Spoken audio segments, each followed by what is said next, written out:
आज हम पढ़ेंगे क्लास 7th की एनसीईआरटी ज्योग्राफी। स्टार्ट करते हैं। ठीक है, उसमें टॉपिक वाइज पढ़ेंगे। तो पहला टॉपिक है पर्यावरण। कौन सा टॉपिक है? पर्यावरण। ठीक है, तो पर्यावरण में हम देखते हैं तो पर्यावरण क्या होता है। ठीक है, तो हमें पता है कि भाई पर्यावरण क्या होता है। हमारे आसपास के और चारों तरफ का वातावरण होता है, उसको हम पर्यावरण कहते हैं। ठीक है, अब पर्यावरण के घटक कौन कौन से हैं? तो हमें पता है पर्यावरण के दो घटक हैं। एक तो है प्राकृतिक घटक,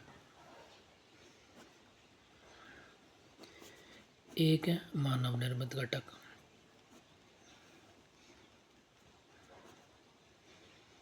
नेचुरल और आर्टिफिशियल, जो मानव के द्वारा। ठीक है, पर्यावरण के प्राकृतिक घटक, मानव निर्मित घटक और एक होता है मानव। ठीक है, प्राकृतिक घटक कौन कौन से? तो हमें पता है एक स्थलमंडल है, एक वायुमंडल है, एक जलमंडल है। ठीक है, और स्थलमंडल, जलमंडल, ये स्थलमंडल मान लिए, ये वायुमंडल मान लिए, ये जलमंडल मान लिए, इसको बोलते हैं जैवमंडल। क्या बोलते हैं? जैवमंडल। ठीक है, मानव में एक समुदाय है, परिवार है, शिक्षक शैक्षिक है, टीचर है, राजनीतिक स्थिति है। ये सब भी क्या है? प्रभावित करते हैं। और मानव निर्मित घटक में क्या है भाई? मतलब इमारतें हैं, उद्योग है, ठीक है, सड़क है, स्मारक हैं। ठीक है, और जो भी मतलब जो मानव द्वारा निर्मित की गई चीज़ें हैं, पुल हैं। ठीक है, ये सब क्या है? ठीक है, ये सब क्या है? ये पर्यावरण को प्रभावित करने वाले कारक है, पर्यावरण को बढ़ाने वाले कारक हैं। अब पर्यावरण क्या होता है? तो मैंने पहले ही बताया था कि भाई हमारे चारों तरफ की जो चीज़ें मिलके बनाती है, जिसमें जैविक जीवीय घटक भी है, अजैविक घटक भी है। जीवीय घटक कौन से हैं? जैसे कि भाई ये जलमंडल हो गया और मानव हो गया जीवित, और अजैविक इमारतें हैं, पुल वगैरह है, ये क्या हो गया? अजैविक। तो पर्यावरण क्या हो गया? पर्यावरण जीवीय, लिविंग और नॉन लिविंग दोनों का कॉम्बिनेशन हो गया। ठीक है, दोनों का कॉम्बिनेशन हो गया। ठीक है, अब पर्यावरण में देखिए ये दोनों घटक है, तो इन दोनों के बीच जो अंतर क्रियाएँ होंगी, जो इनके बीच में जो भी रिएक्शनें होंगी, उन सब वो सब संरचनाएं किस में आएंगी? पर्यावरण में आएंगी।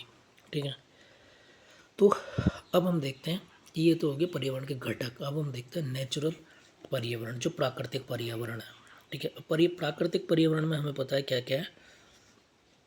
प्राकृतिक पर्यावरण में क्या है? तो प्राकृतिक पर्यावरण में एक तो जलमंडल है, एक स्थलमंडल है, स्थलमंडल है, एक, ठीक है, वायुमंडल है।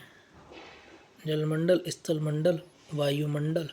ठीक है, और एक होगा जैवमंडल। क्या है? एक है जैवमंडल। ठीक है, एक क्या है? जैवमंडल। ये चार घटक है। ठीक है, चार घटक। अब देखो इसके अलावा जो भी है, ठीक है, मानव है।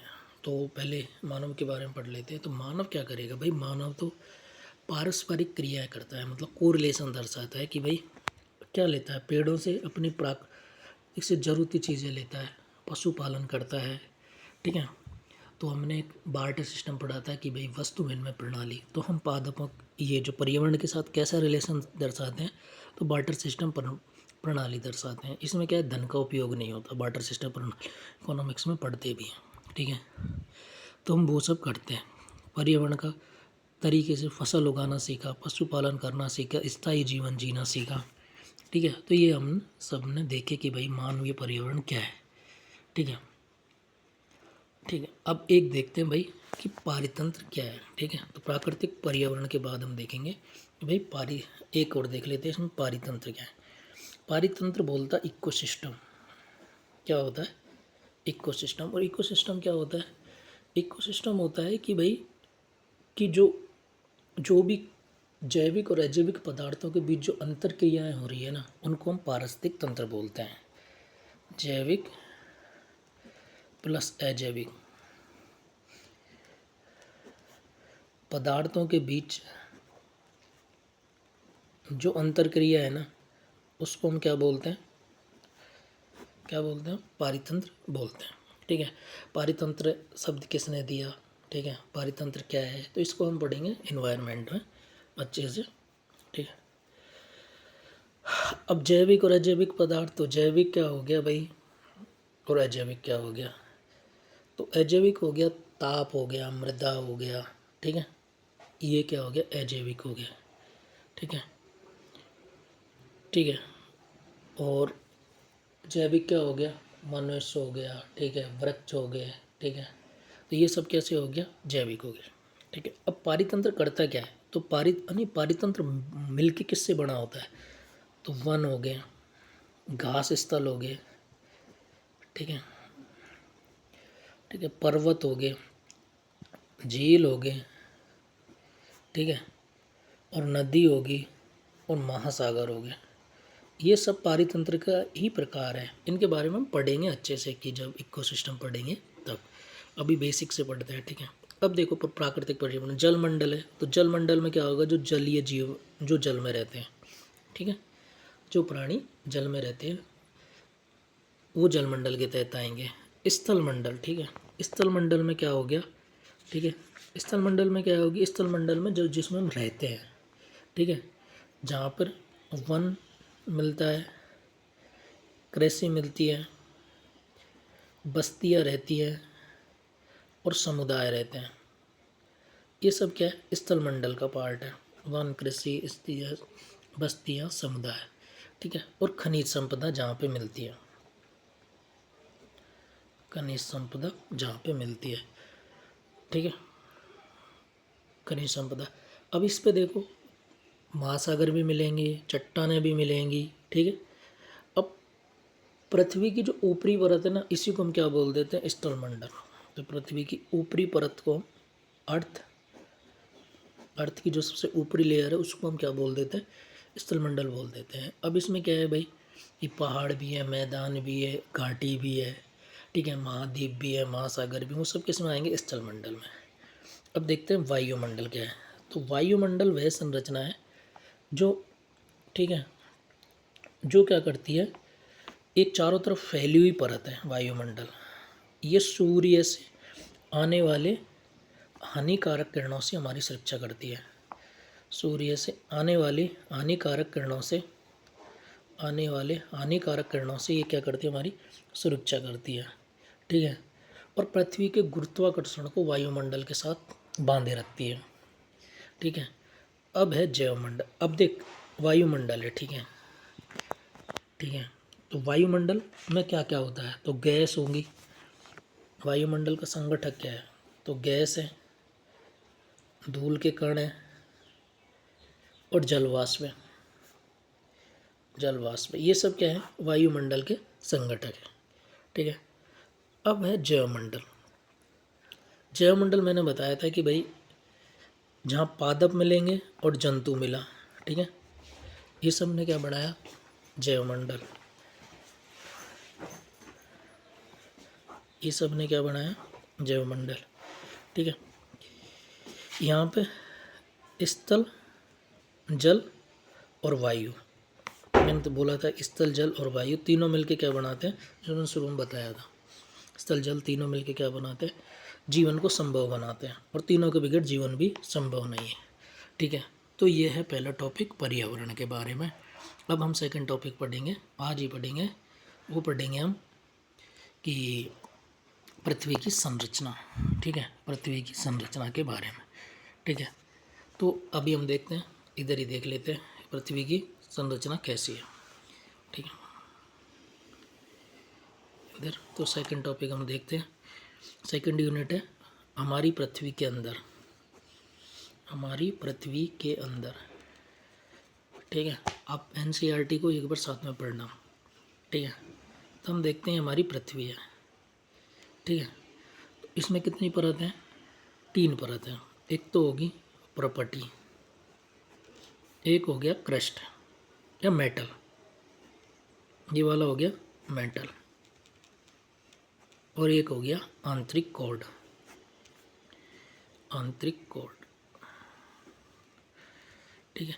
अब इसकी जो संरचना है, ये मतलब जो इसकी उत्पत्ति के बारे में, कोला प्रायद्वीप के बारे में है, वो 11th के एनसीईआरटी में बहुत अच्छे से है। तो वहाँ हम इनको बहुत अच्छे से पढ़ेंगे कि भाई 2 प्रकार से पृथ्वी की उत्पत्ति, भूकंपीय और ज्वालामुखी है, प्राकृतिक, प्रत्यक्ष प्राकृतिक और अप्रत्यक्ष के रूप में। तो उसके बारे में हम बाद में पढ़ेंगे। 11th के एनसीईआरटी में बहुत अच्छे से दिया गया। अभी हम सिंपल पढ़ते हैं कि भाई इसके बारे में और क्या क्या है, ठीक है। तो हमें पता है कि पृथ्वी कैसी होती है, जो लोगों ने बताया भाई गोलाकार होती है, या फिर मतलब कि एक मतलब ऐसे घूमती है, उसके बारे में बताया।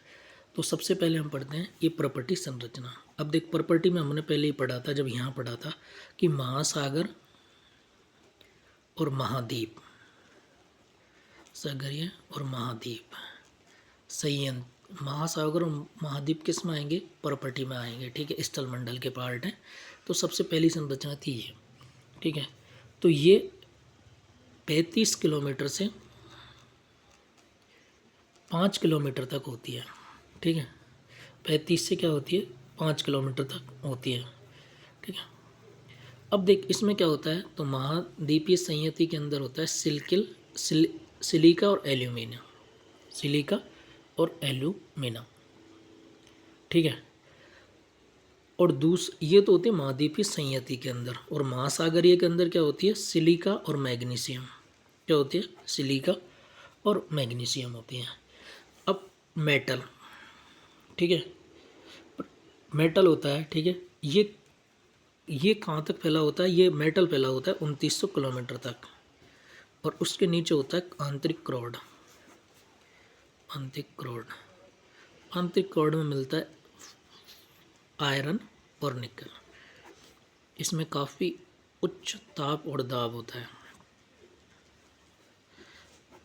अब ये होता है, कैसे होता है, तो इनके बारे में हम 11th के एनसीईआरटी पढ़ेंगे, तब बताएंगे कि भाई कैसे इनका दाब होता है, कैसे घनत्व ज़्यादा होता है, इसके बारे में, ठीक है। तो उच्च दाब और उच्च ताप होता है। अब हम पढ़ते हैं सेल व खनिज, जो अगला टॉपिक है, सेल है। तो हम पता है सेल है कितने प्रकार की होती हैं? सेल है 3 प्रकार की होती हैं, एक आग्नेय, एक कायांतरित और एक अवसादी। आग्नेय, कायांतरिक और अवसादी चट्टानें होती हैं, ठीक है। आग्नेय चट्टानें 2 प्रकार की होती हैं, ठीक है। एक तो अंतर्वेदी चट्टानें, एक बहिर्वेदी चट्टानें। और कायांतरित चट्टानें तो किससे बनती है? आग्नेय और अवसादी से ही बनती है। आग्नेय और अवसादी के रूपांतरण से क्या बनी? कायांतरित चट्टानें, ठीक है। तो अवसादी चट्टानें और देख लेते हैं।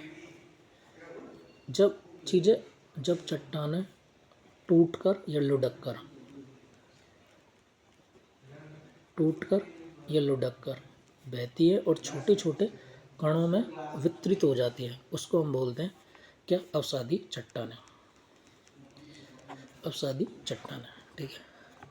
कायांतरित चट्टानें आग्नेय और अवसादी, जब उच्च ताप और दाब होता है, तो वो चेंजेज किस में होती है? कायांतरित चट्टानें, उच्च दाब और उच्च ताप के कारण ये कायांतरित चट्टानों में हो जाती है। अब हम देखते हैं आग्नेय चट्टान। आग्नेय चट्टानों को डिवाइड किसके आधार पे किया गया है? अंतर्वेदी और बहिर्वेदी। ये किया गया मैग्मा के आधार पे। किसके आधार पे? मैग्मा के आधार पे। अगर मैग्मा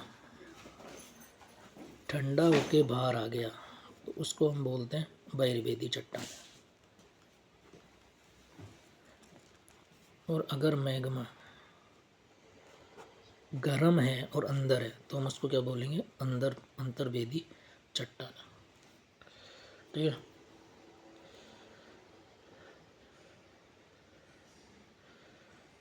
ठीक है। तो अगर ठंडा होकर अगर बाहर आ गया और जम गया तो हम उसको बोलेंगे बहिर्वेदी चट्टान है, और अगर अंदर है तो हम उसको क्या बोलेंगे, अंतर्वेदी चट्टान है। ठीक है। अंतर्वेदी चट्टानों से के उदाहरण है ग्रेनाइट, और बहिर्वेदी चट्टानों के उदाहरण है बेसाल्ट। ठीक है। बहिर्वेदी चट्टानों के उदाहरण है बेसाल्ट। ठीक है। ठीक है। अब मैंने अवसादी चट्टानों के बारे में बताया, लोडक्कर ये सब करके। ठीक है। जो संरचनाएं बनती है उनको हम बोलते हैं अवसादी चट्टानें, जिसमें जीवाश्म आते हैं, जीवाणु आते हैं। ठीक है। जीवाश्म आते हैं, जीवाणु आते हैं। ठीक है। सूक्ष्म जीव आते हैं। ये सब क्या होते हैं, अवसादी चट्टानें होते हैं। ठीक है। तो ये हो गया पृथ्वी की संरचना के बारे में। ठीक है। इनको पढ़ना और साथ में एनसीईआरटी देखना तो उससे ज़्यादा क्लियर होगा। बाकी अगर अच्छी लगे वीडियो तो अपने यार दोस्तों को शेयर करना। थैंक्स।